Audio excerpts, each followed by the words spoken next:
see me, then just drop a line inside of that chat pod so I know I'm not talking to myself. It's always a bit nerve-wracking doing these live seminars for some reason. I never know whether anybody else is out there online with me. Okay, so before I go into the seminar slide deck, I'll just wait to get confirmation that somebody else is online with me. Okay, so I've got a few things I want to cover today. There was a few things outstanding from Seminar 9 that I ran out of time, so I'm going to run through those. That's basically looking back at my USA trip to the deserts and canyons there.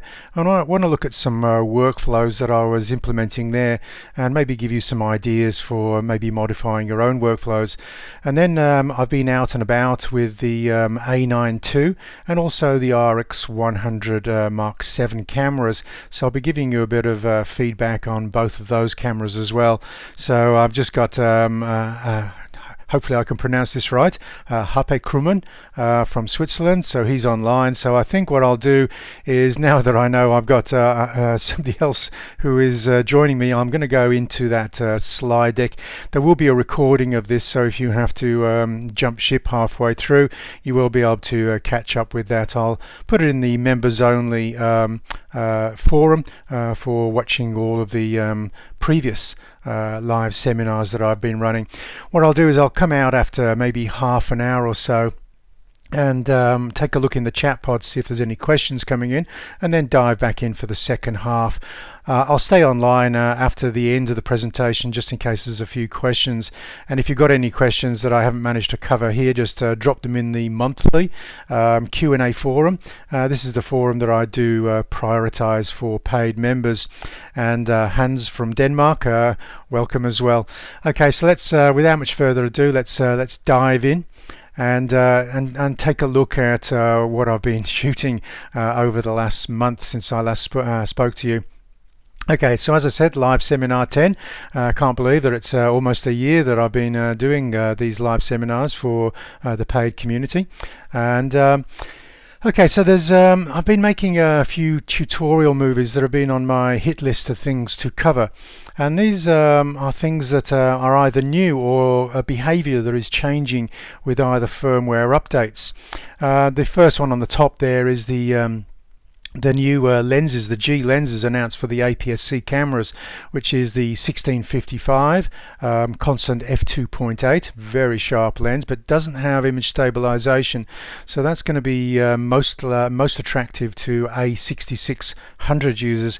Now I'm still waiting for my Alpha 6600 from Sony Australia, so I'm still working along with my 6400 at the moment.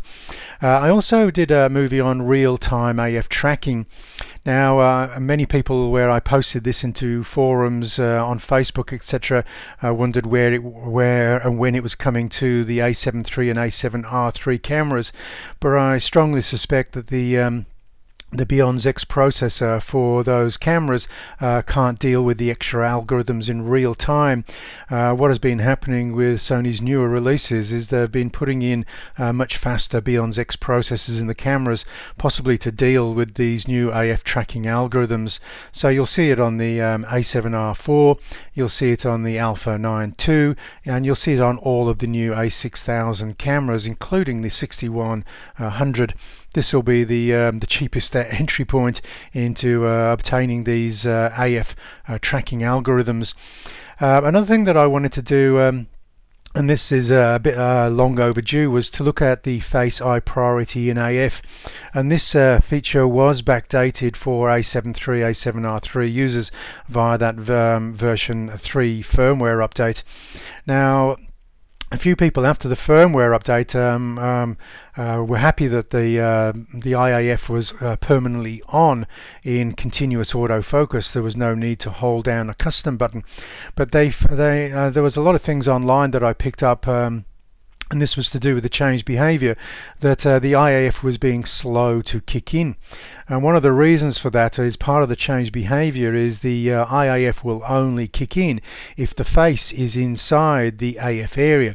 So if you're using a flexible spot or a spot AF point, and that spot isn't inside of the face frame, that is you can switch on and off in the menus, then the IAF isn't going to engage. It's going to focus outside of that frame. So you've either got to put the frame, you've either got to frame up your face and then recompose, or reconsider your different your focus area, i.e. moving from a spot maybe to a zone or wide. And the way I concluded that movie was you could revert to the old behavior, which was to pick up any face in the entire frame just by holding down a custom key assigned to IF.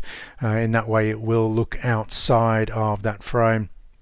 Okay, so those are the 3 new movies, and I'm currently working on 2 new ebooks as well for the 6100 and the Alpha 6600 cameras.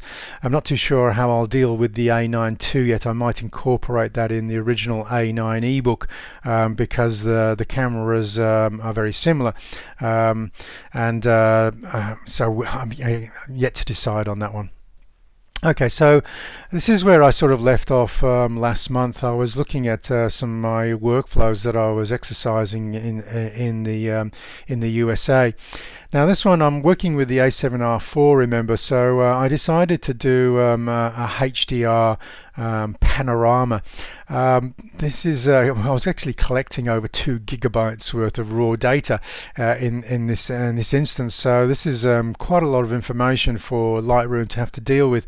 It has to merge 3 or more bracketed shots at each point as I pan the camera. This is possibly where I should have had my 12-24, but in an attempt to travel light I just had my 16-35 GM lens. I took the GM in preference because there was going to be an opportunity to do some astro work as well. So the 12-24 stayed at home. I do love that 12-24 f4G lens, but it does require a very heavy duty filter kit to work with because there's no option to use screw filters on that 12-24 lens. So the outcome of that, after waiting quite a while for Lightroom to stitch and create the HDR, was something like this. So there's a little bit of light rain falling, but it does encompass the big vista that we were presented with this horseshoe bend in I think it's Arizona from memory. We did a lot of crossing between Utah and Arizona, so I'd have to check up with my Google Maps to check on the precise location for this. Really impressive location. Has become very popular, I have to say. So what you can't see is the hundreds of people standing around me, and you can get up quite close to the edge, so you can avoid people. You can just see some people on the extreme left side of this frame, or you will if you look at this image on my Flickr Pro gallery account. One of the other difficulties of shooting in some of these locations was I usually only take one exposure in typical landscape photography. The dynamic range of these full frame sensors is usually more than enough to cope with even shooting into the sun. So I very rarely bracket these days, but when faced with some very deep slot canyons and looking up towards the blue sky overhead, I realized that this really was going to be a challenge for the camera. So what I did was I switched over to bracketing, continuous bracketing, so 5 images, each 1 EV apart. So that's 5 shots with a difference of 1 stop in between each of the shots. And rather than starting at the meter as read, I was starting at a position which was -1 or sometimes even -2 on the exposure compensation dial. They're handheld, so Lightroom has to align them before it can merge them as well, but this is something Lightroom can do as long as you don't move the camera too aggressively. Some of the slot canyons don't allow you to take tripods in, so it's just as well Lightroom can actually do this. So in post-production, I was very curious as to see what would happen if I just used one of the very underexposed images and tried to work with that rather than merging the 5 images that I'd bracketed. So what we looked at there previously was a bracket, 5-image bracket, merged in Lightroom, and this shot that I've just jumped up to is actually just one image. They're actually not too different. So I'll just show you another example here. This is I've actually asked you the question here, is this a 5-image bracket or is it one image that has been post-processed to restore both detail in the shadows?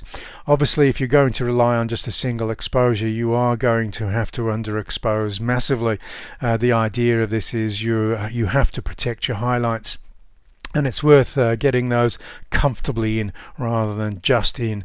And so this was the actual shot, the one of the shots which I underexposed. Now I underexposed this one by -4 stops from the meter as red exposure, and the sky is looks a little bit clipped from this review that you might be seeing, but there is actually still healthy information in that skylight. I just need to lower the highlights, and then of course the big challenge for Lightroom is then to open up the shadows so we can see rich detail there as well. And I have to say that the shadow quality of these full-frame Sony sensors is remarkable. They are absolutely the best sensors for shadow recovery. Now, when you're not having to do too much post-production, you can possibly get a very similar look from maybe a Canon sensor. But if a Canon owner had to try and recover the shadows by 4 stops, this is where they would really notice the difference between maybe a Sony sensor and their Canon sensor. So it's interesting. 5-image bracket, and the quality is comparable just by working on a single image that's been massively underexposed. So you might want to just push your own sensors just to see whether you're comfortable with this workflow or not. I possibly wouldn't recommend this with the APS-C cameras because this is the big dynamic range and the healthy shadow detail is working off this modern generation. One of the disappointments perhaps for some people for the Alpha 6600 camera was they were still using the old sensor design that Sony have been using for quite a while now in that APS-C lineup.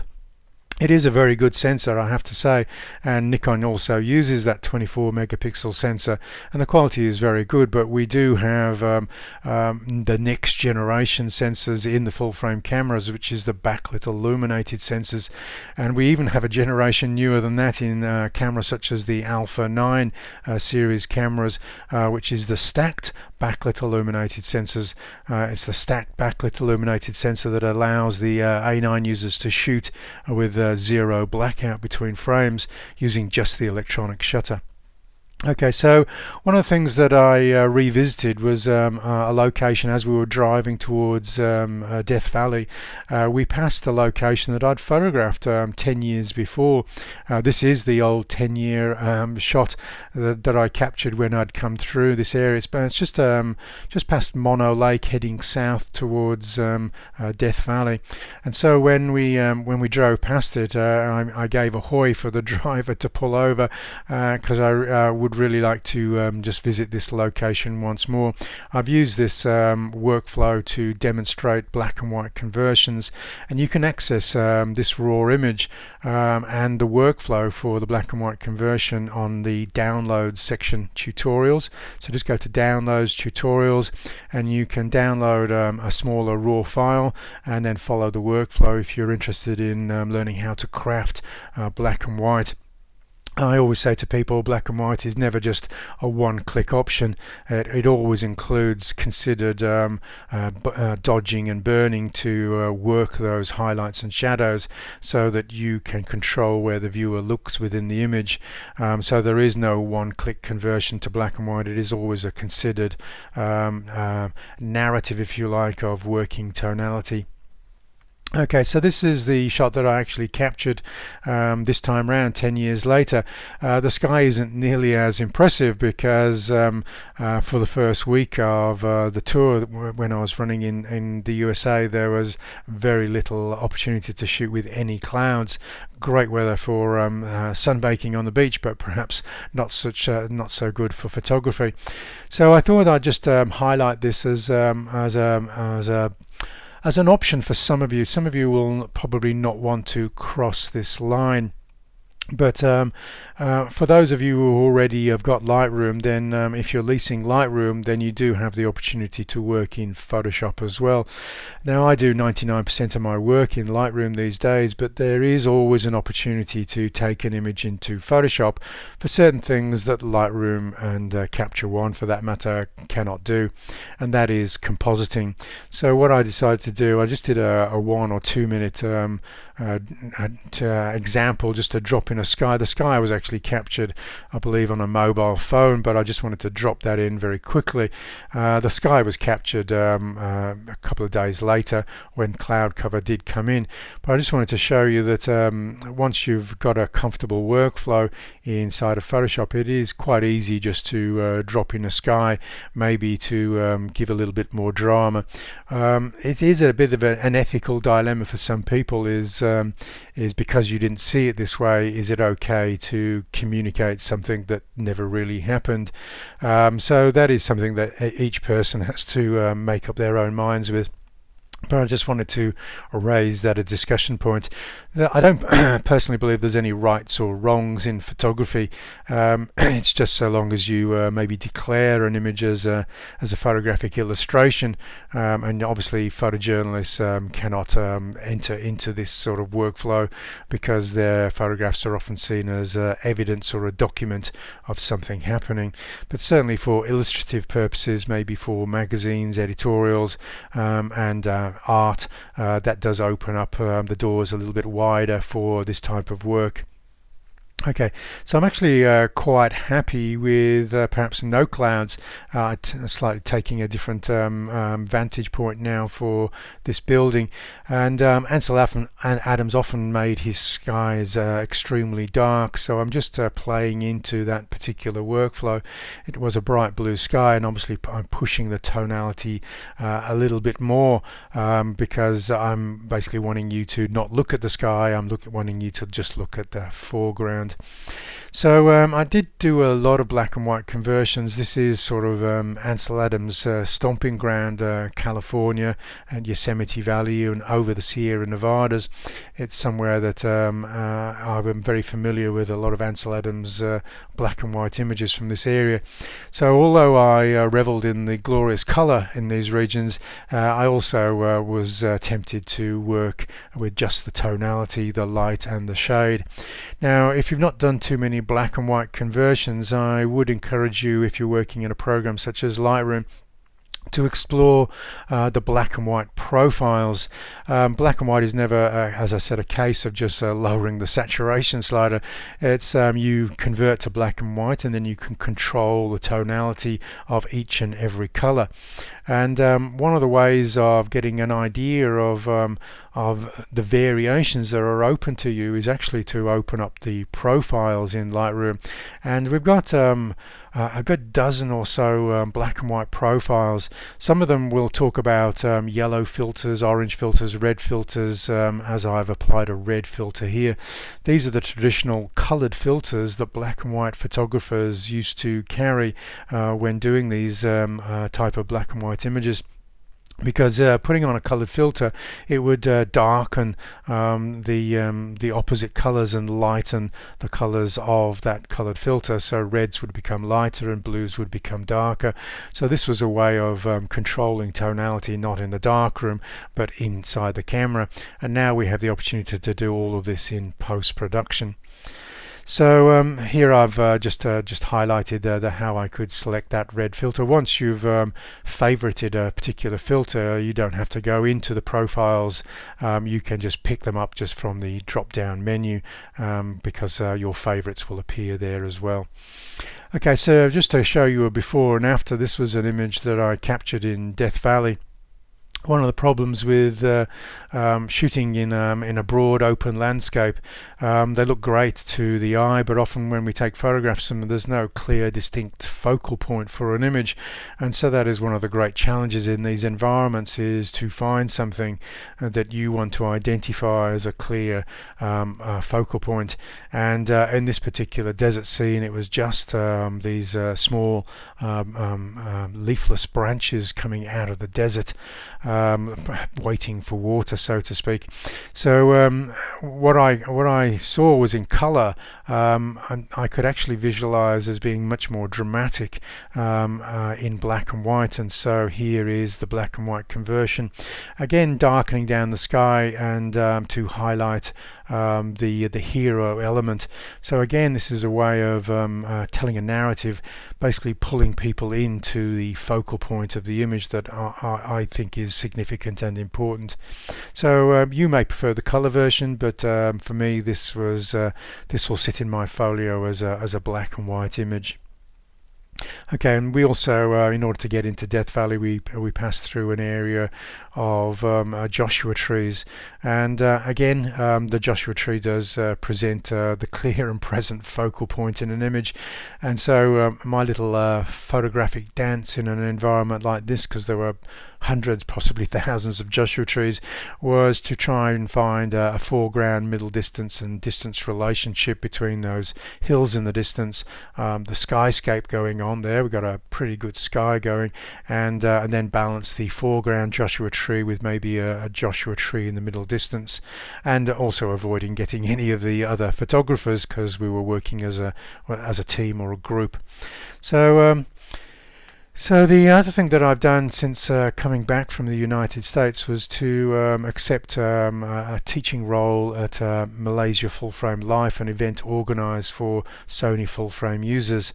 So I went over there just for a few days to be a keynote speaker and also help out on some of the workshops there. So I was picked up from the airport, and very quickly I was taken to a cave temple, and I immediately got out the 135 f1.8 lens and started working at some of the monkeys who frequent this temple. And I have to say that I am seriously in love with this lens.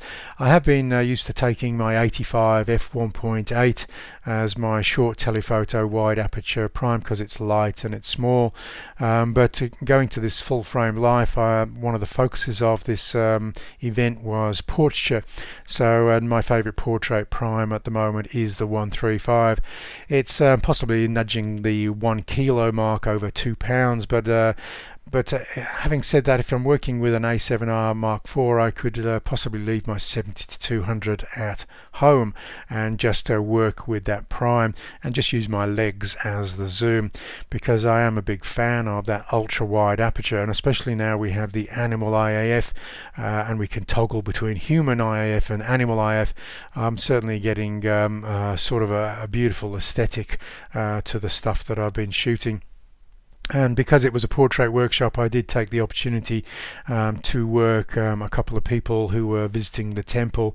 So I wanted to look at just the atmosphere of the temple as portrayed by some of the people coming to pray. And so I got a couple of people who were perhaps camera unaware, although I was standing reasonably close to them. But I also am always happy to cross the line if somebody notices that I am working with the camera. The camera immediately comes down. I start approaching them with a big smile on my face, so I can get a positive portrait session after I've chatted to them for a short while, and usually most people will agree to be photographed, so then I can be a little bit more careful about the arrangement of subject and background. So I've got this out of focus figure on the extreme right of the frame, almost looking at the subject here, which was sort of again what I call the photographer's dance, the movement between where I'm standing, the subject is standing, and also the background. It's sort of a triangular relationship there, which I try and work. Now at many of the workshops for the full frame life, We were working in some really beautiful locations. The first location was in Ipoh, and we had this gorgeous building with these balconies and doorways and windows, great for natural light. There was a tendency for also the people working these workshops to add in introduced light in the form of flash. So this is a mixture of ambient light and flash. Now I'm sort of happy with the aesthetic here, but it's not something that I say that I do a lot. I don't tend to carry large amounts of flash gear into locations. Now obviously these are paid models, so this would sort of work in a sort of a fashion type context, but I'm also happy just to work with whoever I find at these locations and then work the ambient light. So one of the things that I was very keen to do was not to work with the flash at all, and just capture some of the models who were just being lit by the ambient light, which I found to be really effective in these particular locations.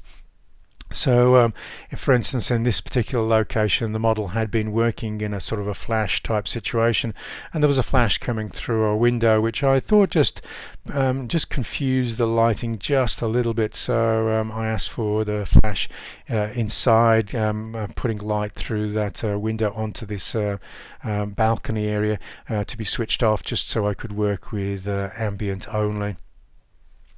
And one of the things that perhaps was in more sort of my comfort zone was we were photographing a guy that was in charge of sort of making tea in a very traditional Malaysian way, a very slow process over some beautiful teas there, and he was working in the workshop, which was it was a little bit cluttered for background, and the lighting was a little bit confused because we had window light and door light.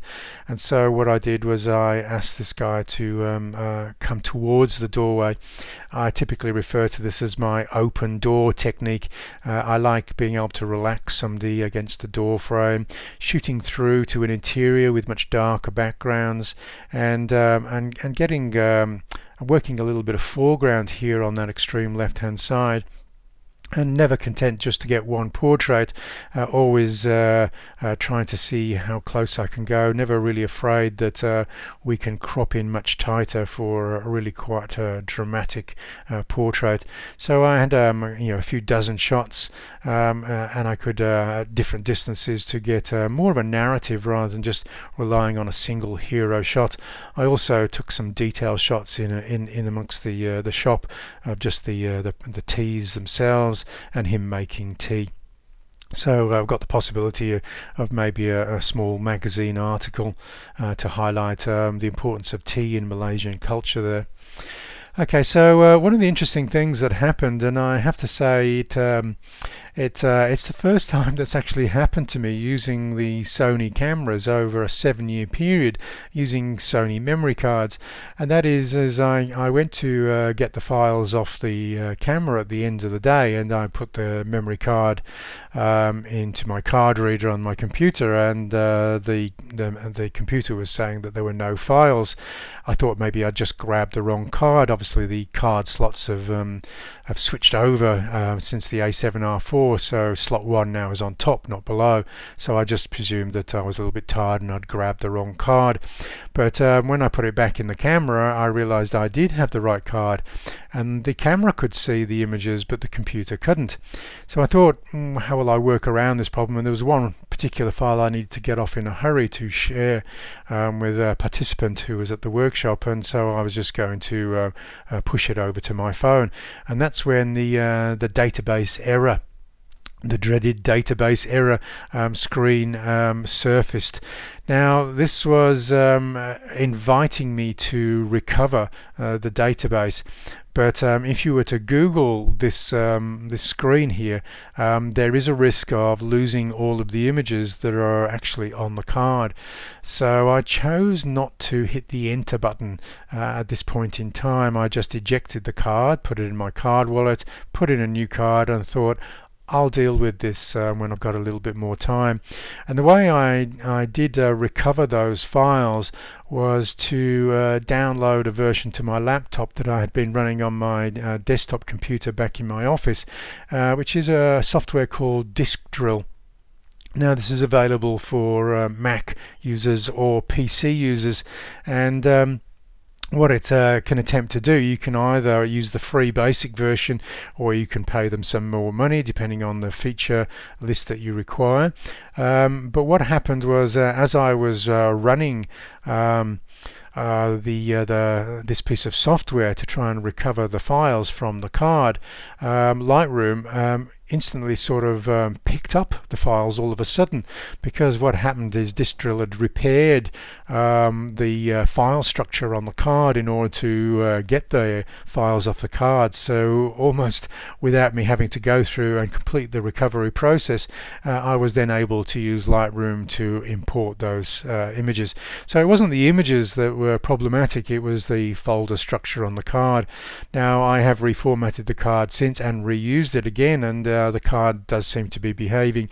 So it's one of those instances where, you know, people often say the importance of having a dual card slot camera for maybe wedding photographers who always need to record a second set of images to the second card as almost an insurance policy. I won't actually classify this as a card failure. It was just something that happened for the first time. Now it may have been something that I did. One of the things that happens when you've been shooting a lot of images and they're writing to the card, I would let the writing process complete before switching off the camera. And maybe because I'd got lots of people around me, this is something that I didn't pay attention to. So I may have switched off the camera while images were still writing to the card. And I may have sort of got the card a little bit confused. But having said that, if you ever, this is something that you just want to put on the in sort of your memory bank for later, is if you ever do encounter this, don't panic. Maybe eject the card, don't reformat the card, and then maybe look at data recovery a little bit later. Okay, so I'll just come out of this presentation to look at the chat pod. Okay, so I'm just going to look down the questions here. So we've got Greg Han in Port Melbourne. Hi, Greg. 4 p.m. in San Antonio, Texas. Okay, so I try to pick a time that is suitable for people in Australia. We're early morning here in Australia, but I've also tried to pick times that are okay for East Coast and West Coast America. I think the most inconvenient timing is possibly for the people in Europe who are working really late at night, maybe 11 o'clock at night, to pick up this seminar. So I apologize to any Europeans here, and we do have a few online. Hi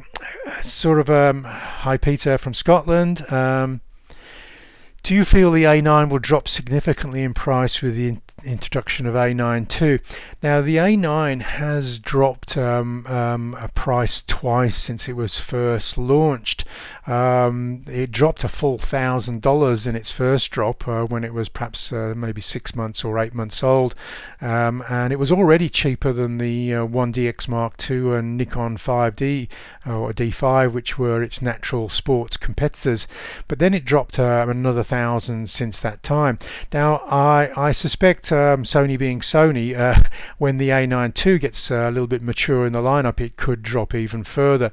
I also think there's going to be some great second-hand A9 deals.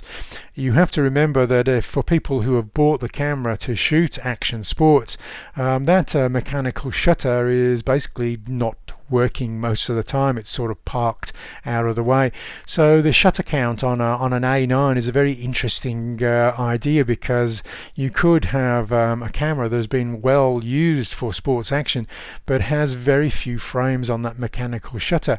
Typically you only need the mechanical shutter when maybe shooting indoors or with flash, but when you're shooting in natural ambient light, then with the continuous shooting or continuous drive mode, then you're going to be using the full electronic shutter. So there is going to be some low mileage A9s out there that are going to be some real bargain points, because even a second-hand A9 is still going to have astonishing focus tracking since that firmware upgrade that gave it the real-time AF tracking.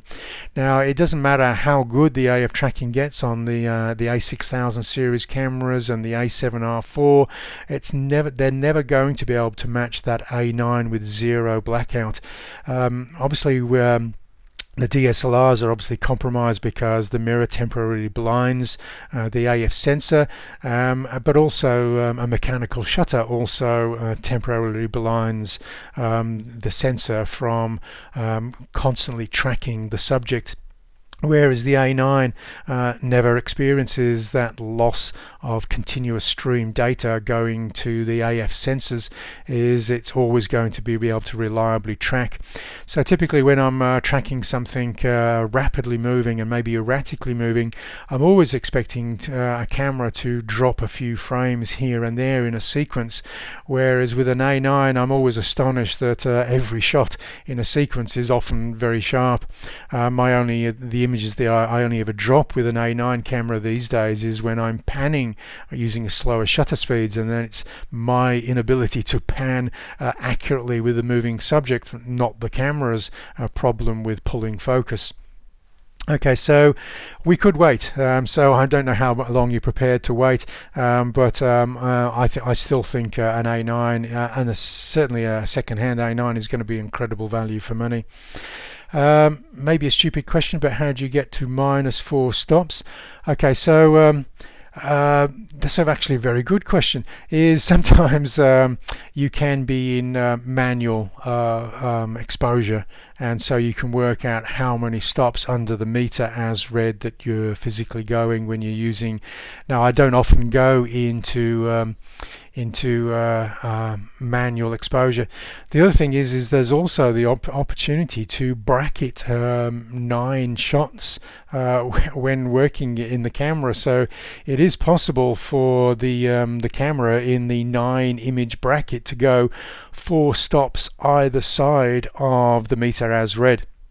So even though on the exposure compensation dial we might only have -3, the camera is capable in even auto mode to go 4 stops either side of the meter as read. Good question, that one. Thanks, Greg. And Greg Thomas, interested in the A9 II improvements. I did write and put in the community tab that the A9 II camera, I'm stealing this line from DP Review here, it was the camera Sony had to make, but they didn't make it for you. Because a lot of people wanted the A9 II to be a general purpose camera. They wanted the S-Log profiles to come into the movies, which it didn't get. They wanted a higher resolution sensor, which then would be much more attractive to bird photographers who are sort of sometimes wanting the A7R4 for the extra resolution so they can crop more in post. But of course, if AF tracking is the priority, then you're sort of committed to the A9 on the 24 megapixel sensor. Now, for sports photographers who are shooting in arenas, they have the 400, maybe the 600 prime, so they're not really looking for that extra resolution. And a lot of those sports photographers are able to crop aggressively because they don't need a big hero 4K image. They need a small image in a newspaper or magazine, and certainly they can crop more aggressively than many other photographers are willing to do. For instance, I very rarely crop more aggressively than 4K. That's 3,980 pixels on the longest dimension, because I do want to showcase really high resolution images to people with large monitors and big 4K TVs. Okay, so Greg Han with the MotoGP, were you limited to one location? This was the important thing, is I was very late in getting a media pass for the MotoGP. There was no accommodation left on Phillip Island. Well, there were a bit, but there were some motels were selling motel rooms for $1,600 a night, and I got my media pass late, and I was prepared to miss the MotoGP if I couldn't get that media pass, because that is the problem, is if you're going in as a general spectator, they do allow you to go in with your big long telephoto lenses, but you are sort of locked into one place on the circuit a lot of the time. you can move around a little bit, but on the inside of the track where most of the media photographers are working, you can pretty much get to every corner on the circuit. The only area that is sort of semi-restricted for some media photographers is pit lane. They do restrict that to just half a dozen MotoGP photographers during the actual races. So I did get an opportunity to go into pit lane once or twice, but for most of the time I was on the inside of the circuit, going to 3 or 4 of my favourite vantage points that I'd explored the previous year when I was using the A9 and the 400 f2.8 prime. So and the great thing for media photographers during the races as well, there's a little media bus that will come and pick you up and move you to the next corner, so you don't actually even have to walk there. And there's also an opportunity for media photographers to hire a little scooter so you can drive around the circuit. So if you can get a media pass for one of these type of events, it's certainly worth having.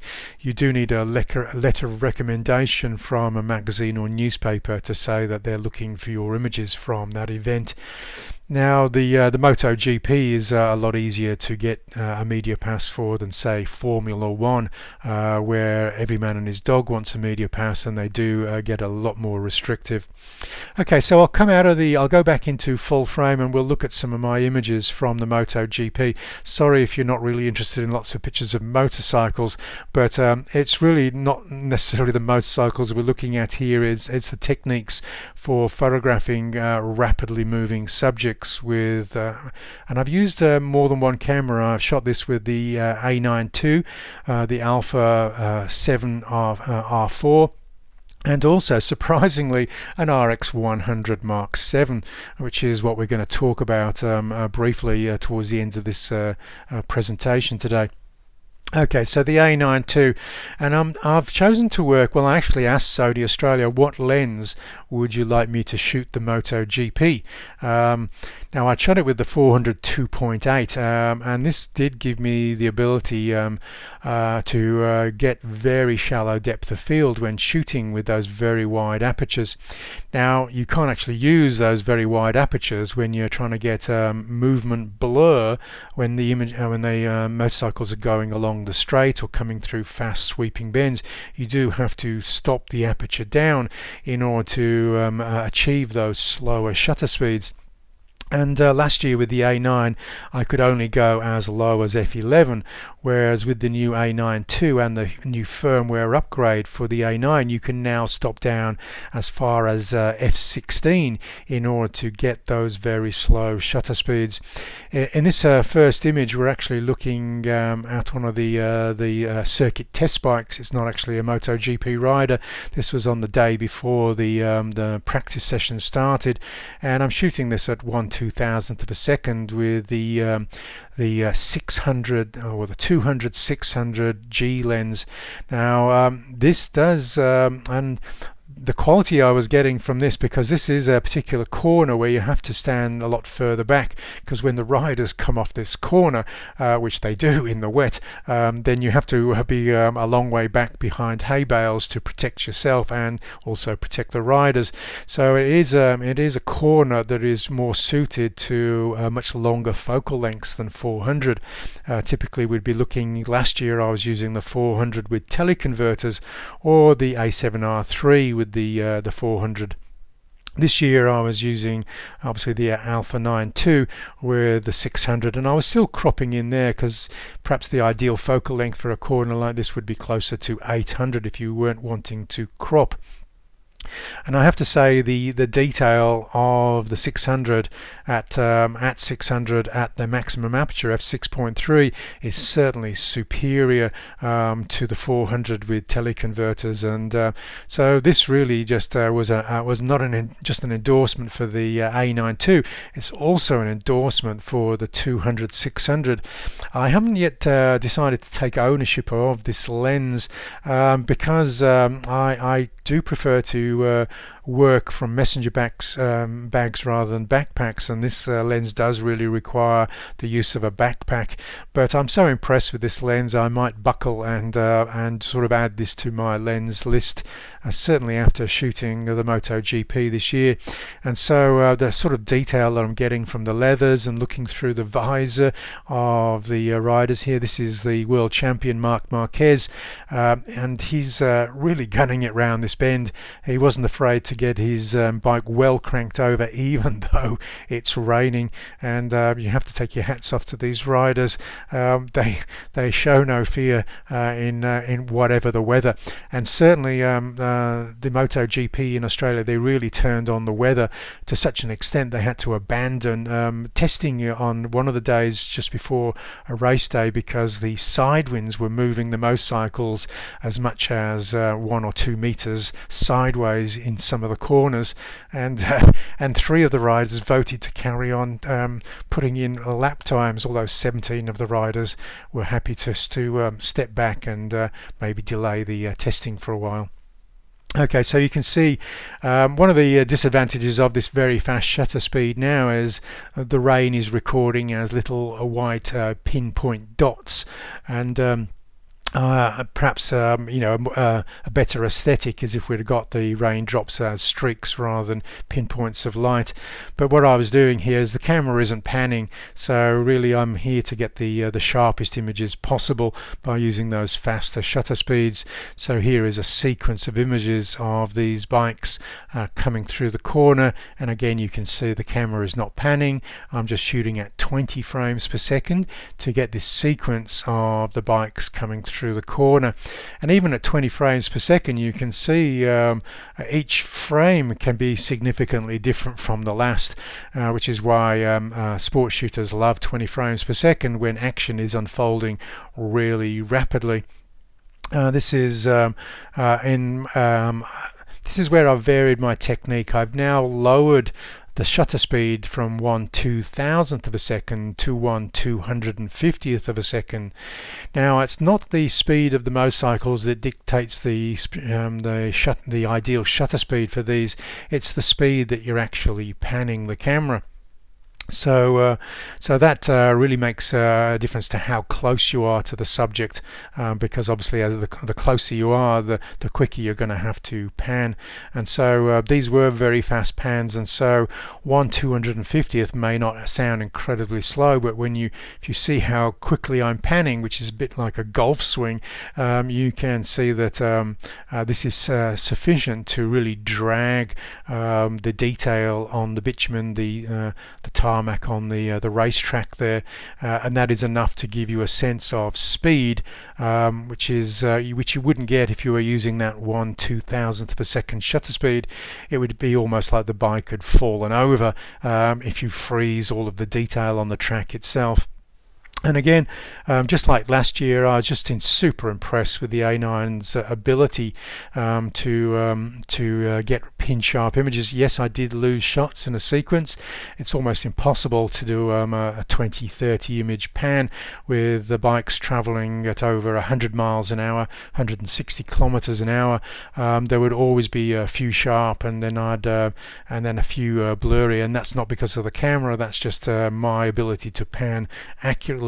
Obviously the MotoGP photographers who do this full time would have a much higher hit rate, but I got enough. I'd always get 1 or 2 at least from a pan, so I'd always have a moment of that particular rider coming through that particular corner.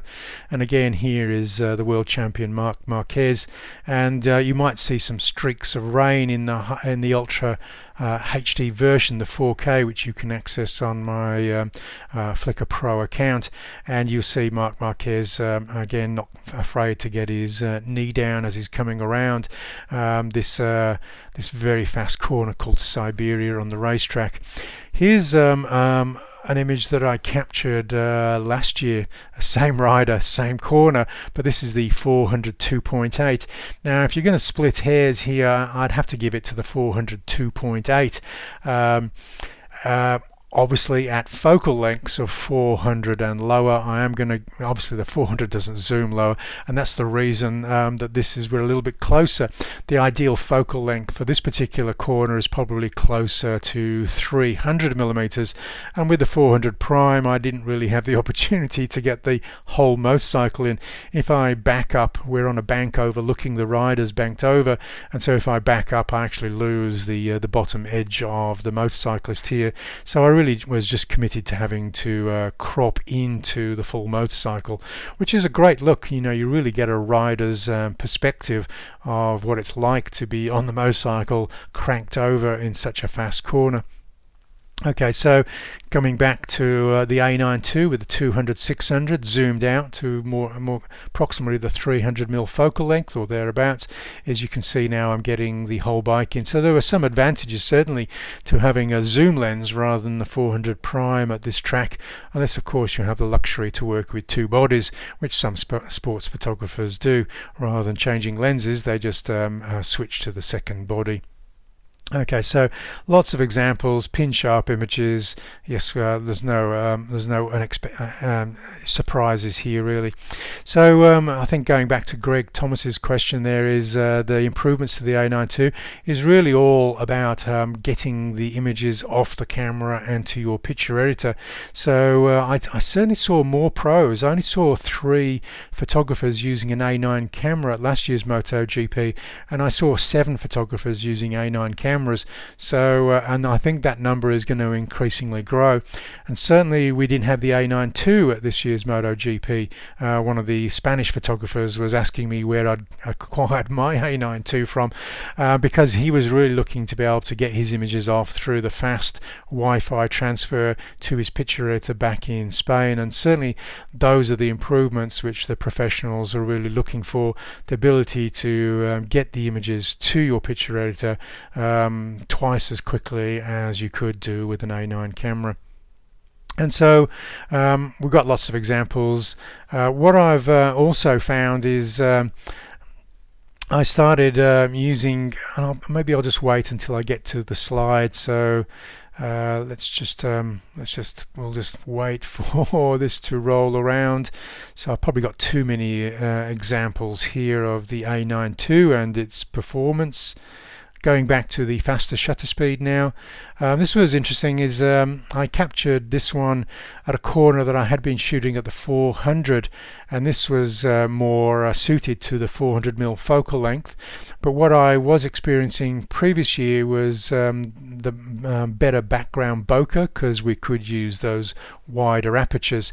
So to give you an example from an image that I captured last year was the better bokeh of being able to use a 2.8 rather than maybe a 6.3 aperture when we are freezing images using faster shutter speeds. Obviously, if I just go back to that image, this is one of the advantages of maybe a professional using these very wide apertures, because if you're working in stadium sporting arenas, the ability to drop the crowd in the stands to a smooth bokeh is going to be more pronounced when using those 2.8 primes or f4 600 compared to using something with a 6.3 maximum aperture, which is what the 200/600 has. So you may have watched my review, or you may not. If you're a full frame user, you may have just skipped past this going, this has not got nothing to do with me, so I'll just skip over this. And what I would encourage you to do is just maybe watch the movie just to see why I was so interested. Yes, I do use APS-C cameras, but I'm more interested in this lens for the use on the A7R4, which may seem a little bit weird. So let me show you some images to show you why I'm so interested in this particular lens. Now this lens is very small. It is an APS-C lens. It's got a 70-350. It does have image stabilization, so it is attractive to maybe users of the A6400 camera. But here is the 70-350 on the A7R Mark IV. Now I did say that the the ideal focal length for this corner was around about 800 millimeters. Now the 350, the equivalent focal length on a full frame is 525. So, and the A7R4 shoots 26 megapixels when shooting in APS-C mode. So we have lots of room to be able to shoot in APS-C mode at maximum zoom, equivalent 350 or 525 equivalent, and yet still crop a little bit more to pull out that 4K image. So, and the lens can track. They put one of the new linear motors that they've been putting in all of the premium GM glass, such as the 400, 600, 135 GM. They put one of those linear focus motors inside of this little 70 to 350, so it can track. And so this is of great interest to maybe a lot of photographers who don't want to carry those big, heavy white telephoto zooms or prime lenses around. And again, this time panning with the A7R4 through the Siberia corner. This is the guy who was hoping to win the race but fell off 2 corners from the finish line. Undertaking one of the slower riders in the Siberia corner. And certainly this lens is showcasing. Look, if you were being super critical and you zoomed in and you examined the detail, you'd say, well, this isn't as good as the A9 with one of those other full frame lenses. But for a lot of people, we would be splitting hairs here. It really depends on whether you're zooming in or how big a monitor you are to actually appreciate the critical difference and why the A9 with one of those full frame lenses is better than this. But certainly for people who are just looking for a good level of image sharpness and tracking ability, this lens can deliver. So what I've done is I've put a little reason why a full frame user might be interested. Maybe it's somebody who is traveling, like I was traveling to America, is trying to get the weight limit to a reasonable size so they can put it all in their carry-on luggage. Now, outside of America, the carry-on limit for most airlines is 7 kilos, and that includes the weight of the bag, which is often 1 to 2 kilos in itself. So you are trying to be very critical on how much weight you're packing in there. Some people will try and decant a little bit of the weight into pockets that they're wearing, or put some of the weight into maybe a laptop bag that will go underneath the seat in front of them. So there are ways around this, but I'm always aware that some people do want to travel lighter. So what I've done here is I've just done a mock-up of what you could actually pack, trying to comfortably get under that 7 kilo, maybe having enough free weight for a pair of noise cancelling headphones and some other stuff that you might want to carry onto the plane. So here I've got 2 full frame lenses, but instead of taking the 100-400 GM, I've switched that out for the 70 to 350 APS-C lens. Now obviously you are going to drop, and I probably only recommend this for full frame users who've got the R cameras. Got 18 megapixels on an A7R3 and 26 megapixels on an A7R4. A lot of people, when the A7R4 came out, couldn't understand why anybody would need so many megapixels, and here I am now saying, well, here we have a scenario where the full frame A7R camera, it can be a Jekyll and Hyde. It can be a great APS-C camera, and you can take advantage of all of the lightweight of those APS-C lenses. And now we have 2 premium quality APS-C lenses, because the 24-55G is a very, very sharp constant 2.8 zoom. Okay, it doesn't have the image stabilization, but if you're putting that onto a full frame camera, then you've got the in-body image stabilization of that camera. In fact, I'd go as far as to say Sony's best APS-C camera is the A7R4. It's got the dual card slots. Its buffer capacity rolls out to 350 images when shooting in continuous drive mode. We've got all of the advantages of the premium quality full frame camera, but we also have the flexibility of high resolution APS-C files. So something to think about, I think. Now, it might not be the road that you decide to go along, but I just wanted to highlight why I actually thought. I'm just checking the time here. I'm just going to have to speed up because I did want to highlight one more camera very quickly, and that is the little RX100 camera. Now, sometimes I'm taking an APS-C camera as a second body to my full frame. There are days, however, when some people traveling don't want to take any camera bag at all. They just want to slip a camera into their pocket, and that's because some people aren't prepared to lower their expectations and shoot maybe with their smartphone. Smartphones can shoot great files these days, I have to say, but they don't come with any telephoto capability to speak of.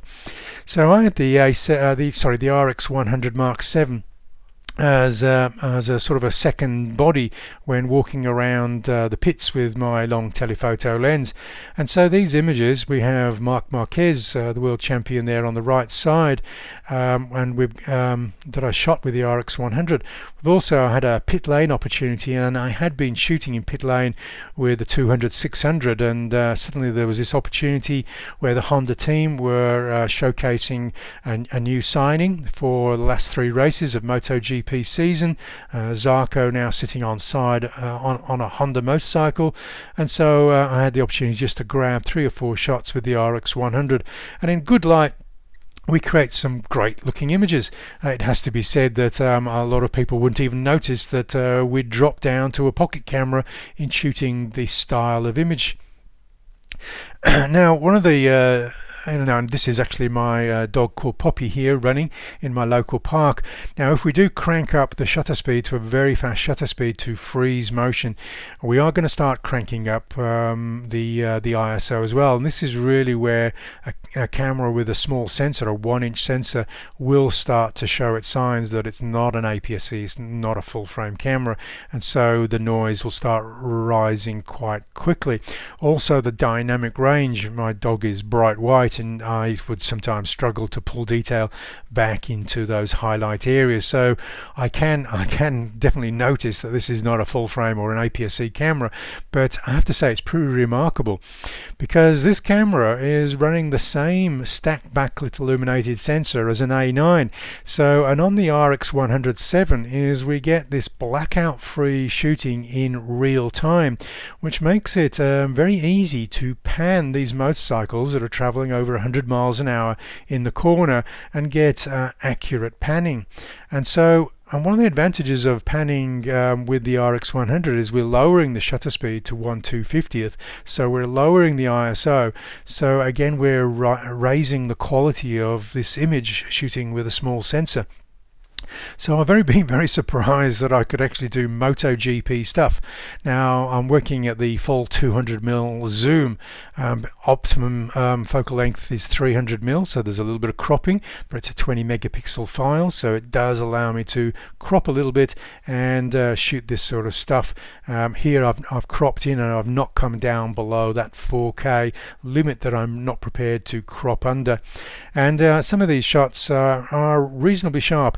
Not as sharp as the A7R4 shooting with that little APS-C lens, and again not as sharp as the A9, but you have to admit, you can find a gallery of these RX100 images. They're pretty damn good for a pocket camera, and certainly we're well out of the territory of using smartphones now. So this is in low light, where you'll be able to see the raindrops in the high resolution version, and we're getting quite a lot of detail from this pocket camera, and I've got quite a few examples just to show that this wasn't a fluke. Now I'm not going to oversell this camera because there are challenges when working with such a small camera. One, keeping the ISO low. So if you have the opportunity to pan instead of freezing motion, then you are going to increase the quality. Very difficult achieving shallow depth of field because of the small sensor, so you do have to be a little bit fussy about choice of background, otherwise images can look quite cluttered because everything is sharp. And perhaps another one is adjusting the settings with only a single custom button. One of the advantages of running the RX100 late model cameras is the menu systems are almost identical to your alpha camera, so you can set this camera up in just 10 minutes or so. If you know what you want to put into the memory dial, you can pretty much gather all of those settings and just use the memory feature, just as I promote on the APS-C and full frame cameras. Another possible problem is the use of ND filters, because there's no filter thread on the little lens. Sony do actually make an attachment to add ND filters, but that might be something that you're not prepared to carry around. So I'll just give you some of the ways that I work around this. So number one, panning with a slow shutter speed. Working in brighter ambient conditions if you need to freeze rapidly moving subjects, so perhaps working when the sun is out. Using a tripod in ambient light, so pre-dawn, if you need to keep the ISO low, then a little tripod, maybe a tabletop tripod you can put on the ground, will just allow you to keep the ISO at its base rate, to make sure that the image quality can actually look like it was shot on maybe an A6000 instead of this little pocket camera. Now, I did get over the ND problem just by choosing my biggest ND filter from the 1635 GM and just holding that in front of the little lens, so I could actually pull down the shutter speed to 5-10 seconds or so in that pre-dawn light. Again, just the long exposure will also push the ability of the little RX100, but again we can pull a reasonable quality image that will still look good in 4K. Another way around that is to use a little stacking technique, which is to shoot a burst of images, 50-60 images, put them into an image stack, convert the image stack into a smart object, and then apply the median filter, and you're going to get this ND filter look using a post-production technique there. Choosing the backgrounds carefully, so as long as you put the backgrounds a reasonable distance, or you simplify what is in the background, you're going to get an image that isn't compromised because of background clutter, too much detail because everything is a bit too sharp. So you'll see in these two images is we just have simple backgrounds, so they can still be very effective even though when we can't exploit shallow depth of field, which is what I would normally do with my prime telephoto lenses on my full frame cameras. And just using minimalist compositions, just looking for compositions that lend themselves to shooting with bigger depth of field.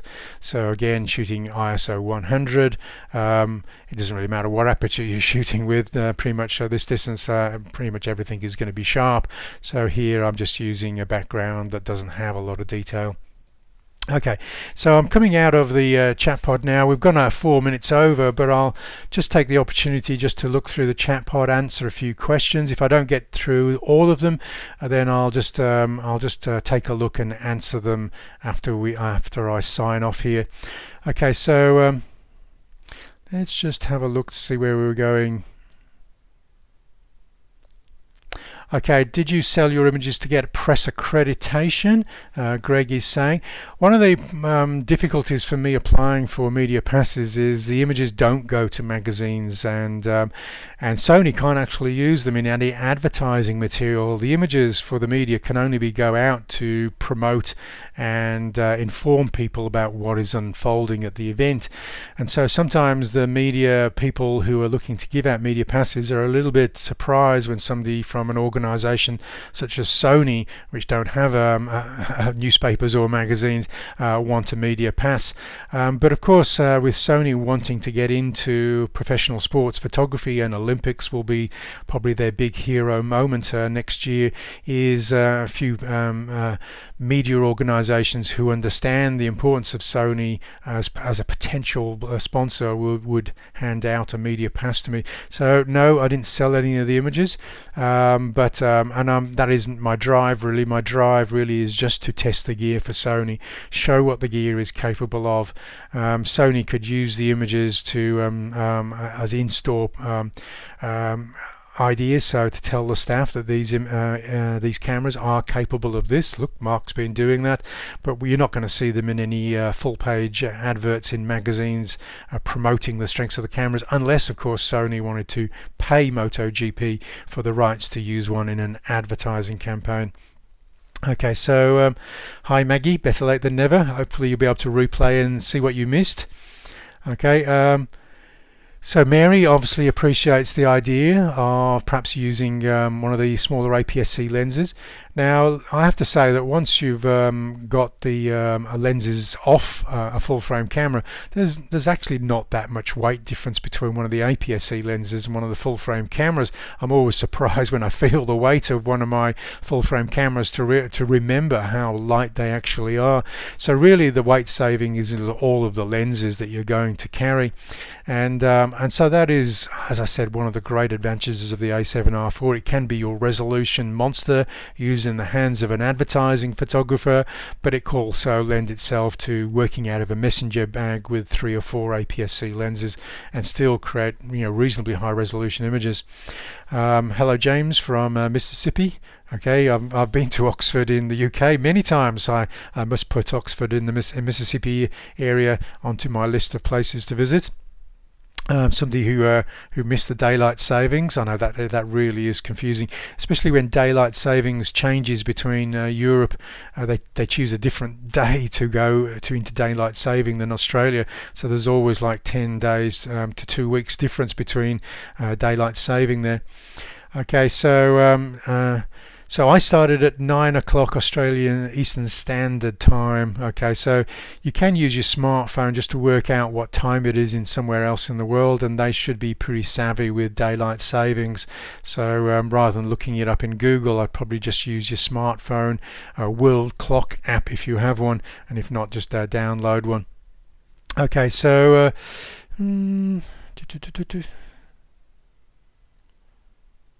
okay, so Jay Davis is asking for a paid shoot tomorrow. It's outdoors. Well, that's always an advantage. Outdoor shoots are always less complicated than indoors, where you've got the do I need flash? Are those fluorescent lights going to cause problems if I start shooting in silent mode? There's lots of problems with shooting indoors, which we won't have time here and now to look at.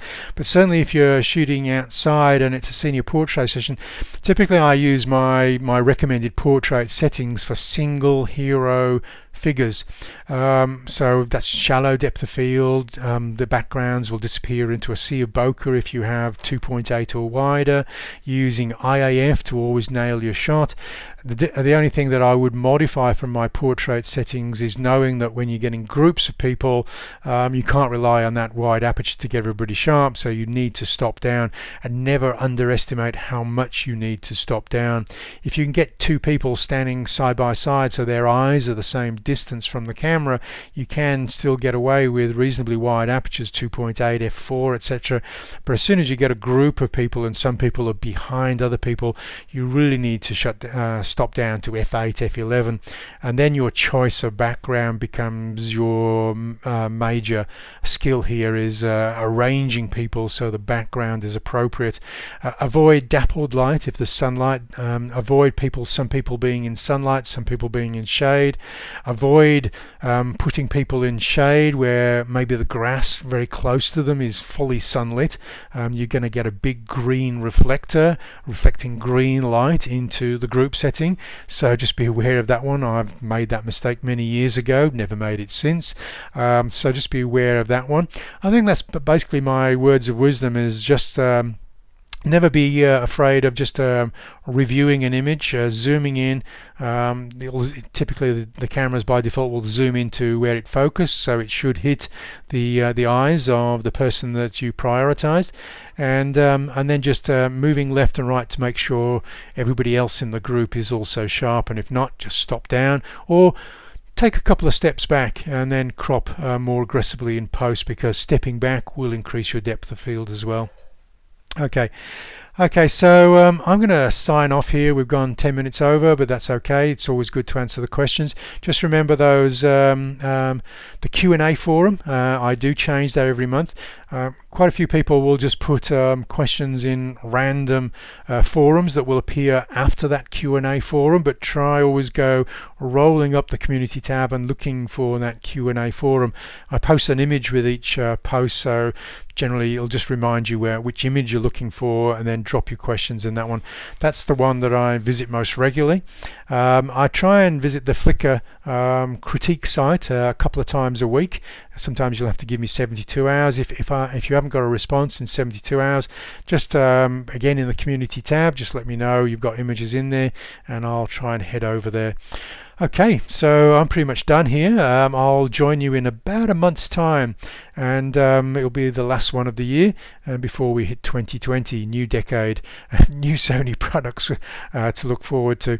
Okay, I'll catch you online. I'm Mark Gaylor, Sony Imaging Ambassador.